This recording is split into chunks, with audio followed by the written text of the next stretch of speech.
Good morning mga boss! Ngayong araw ating sasaksihan ang mga obra ng National Artist for Theater and Design na si Salvador Badong Bernal. He designed almost 300 productions at kilala siya sa paggamit ng mga local inexpensive materials gaya ng kawayan at abaka. Kaya tara at samahan niyo ako silayan ang mga magagandang likha niya dito sa isang exhibit sa Cultural Center of the Philippines.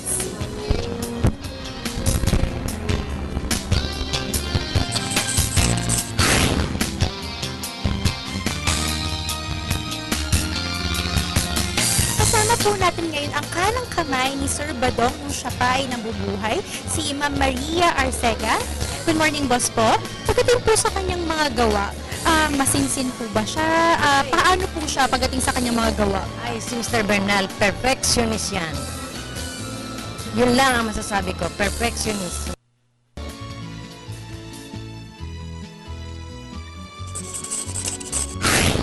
Para po sa mga hindi nakakakilala sa ating national artist na si Sir Salvador Badong Bernal, paano niyo po siya ma-i-describe sa publiko? Si Badong napakataas ng standard in terms of disenyo. Kung makatrabaho mo siya, talagang napakataas na expectation niya sa iyo bilang isang fellow artist na katrabaho niya.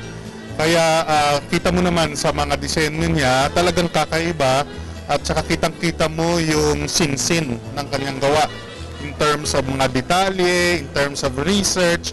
Kaya kunyari gumawa siya at mag-design niya siya tungkol ng isang sarsuela na nakaset nung turn of the century, kailangan talagang tama yung tabas ng damit, tama yung mga visual representation doon, yung mga larawang ginagamit, yung mga architectural detail, ganoon siya kadetalyado. That's why itong exhibit na to, may katrabaho na kaming ilang mga design schools na sana mapanood nila ito at makita nila yung discipline goes into thinking through design. Dahil 'di ba kung ikaw rin ang umikot-ikot ka, 'di ba parang nakakamangha, no?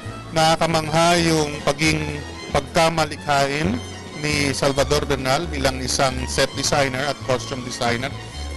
Makikita mo sa exhibit na to kung paano niya ginamit yung mga materyales. Kung minsan kung tingnan mo ng maigi yung mga costume sa malayo, nakala mo ang mahal-mahal na ginamit na mga, pero pag tingnan mo ng malapitan ay gawa lamang pala sa lubid, gawa sa mga buri, gawa sa mga materyales natin na nahanap sa Pilipinas. Pero ang makikita mo sa malayuan talagang kunyari robe siya ng mga hari at mga reyna, no? Pero gawa ng mga mura lamang na mga materyales. Kaya maraming matutunan kung unang-unang gawin ng ating mga nag-aaral ng disenyo ay manood nito at matuto sa mga masters katulad ni Salvador Bernal na national artist natin for theater design. Hindi okay yung okay na. Kailangan i-strive mo yung pinakamataas na antas ng excellence in terms of design. Anyayahan natin silang pumunta dito sa Cultural Center of the Philippines. Inanyayahan namin ang lahat na pumunta dito sa CCP upang maranasan itong aming napakagandang exhibit na pinamagatang Badong Designing the Stage. Ito po ay gawa, mga set design at costume design ng ating pambansang alagad ng sining para sa teatro na si Salvador Bernal na kinikilala rin naming Badong. Yung exhibit na to ay nasa third floor at main gallery ng Sentrong Pagkultura ng Pilipinas at ito po ay mapapanood nyo mula ngayon hanggang October. Pero sa 2014 ay pinaplano din naming iikot itong exhibit na to sa buong bansa. So abangan din natin, abangan nyo rin po sa mga manonood natin sa Visayas at sa Mindanao at sa Northern Luzon. Baka ho mapadayo din at mapadako din yung ating exhibit na ito, yung Badong Designs the Stage.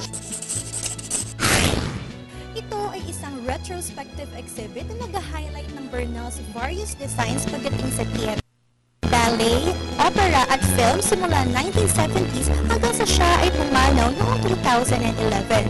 Itong exhibit na ito ay bukas sa publiko simula July 19 hanggang October 27 with an admission fee of 100 pesos lang.